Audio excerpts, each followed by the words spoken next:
So, how do we see the natural world? I mean, really see it? Is it just a resource for us to use, a beautiful backdrop for a photo, or is it something more? Today, we are going to explore a really complex and, let's be honest, often contradictory relationship with nature.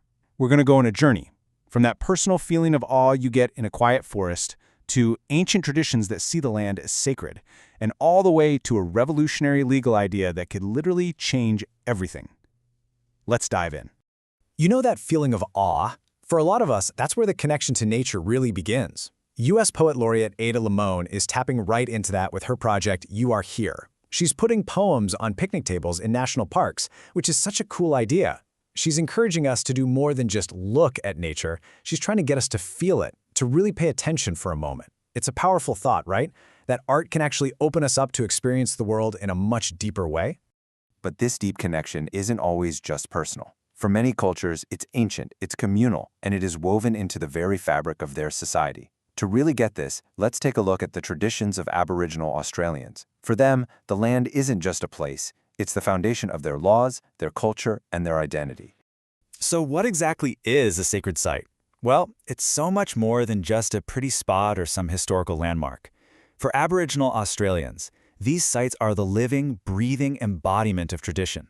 Think of them as physical anchors for spiritual beliefs, for family histories, and for the laws that have guided their society for tens of thousands of years.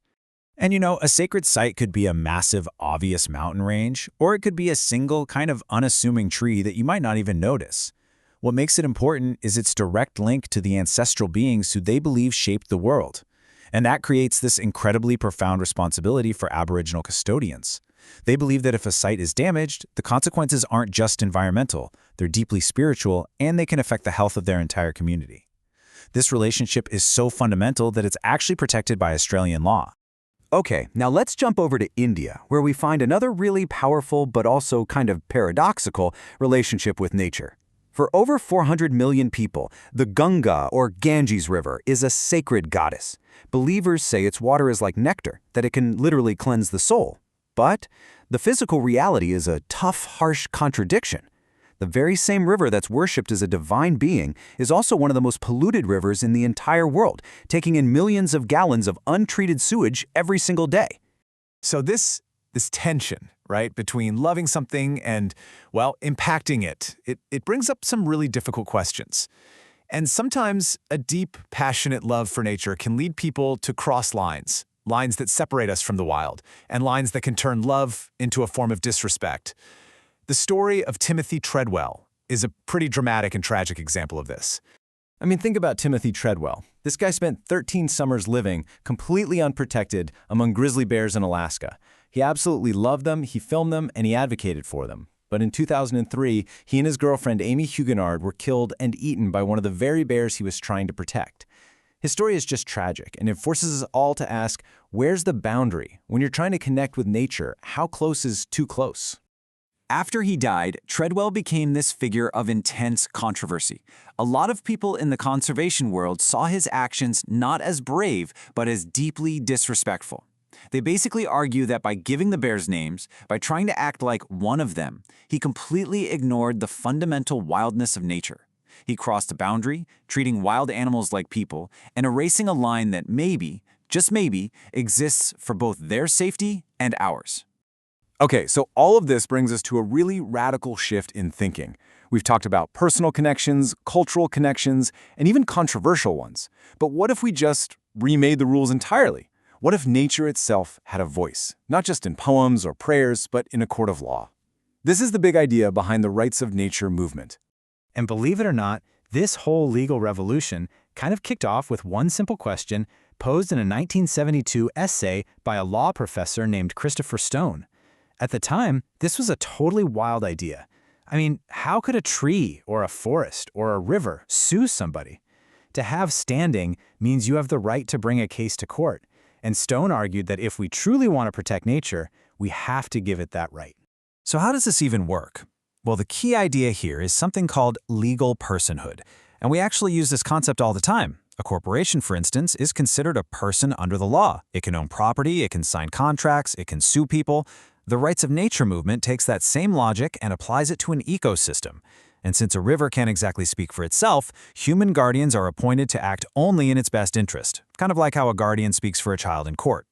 And this idea, which started out as just a theoretical essay, has absolutely exploded onto the global scene.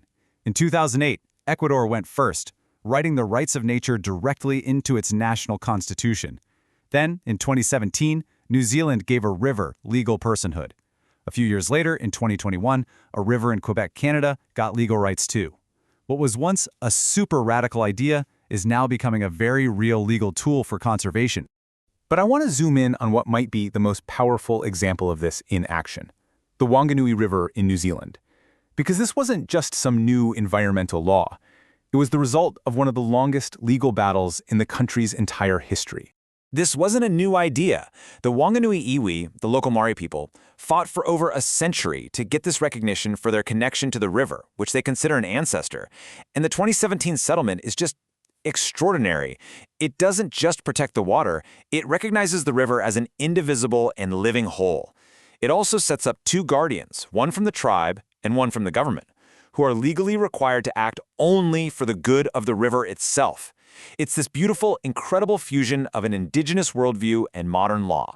And this really gets to the heart of it all. For the Wanganui people, this saying, "I am the river and the river is me," that's not a metaphor. It is a statement of fact, of identity. The river is a family member. So by granting it legal personhood, the law finally caught up with a truth the iwi had known for centuries. The health of the river and the health of the people are exactly the same thing. So wow, we've really been on a journey here, haven't we? From the personal awe you can find in a poem, to the sacred duties of ancient cultures, and all the way to a groundbreaking law that declares a river to be a person. Each one of these perspectives really forces us to rethink our place in the world, not as masters of nature, but as a part of it. And that leaves us with this huge, fascinating question for the future. Recognizing nature's rights in a court of law is a profound shift. It moves us away from seeing nature as just property to seeing it as a partner. It challenges us to rethink absolutely everything about conservation, and even our own identity. So if a river can be a person, what else is possible? And how might that change the way we all live on this planet?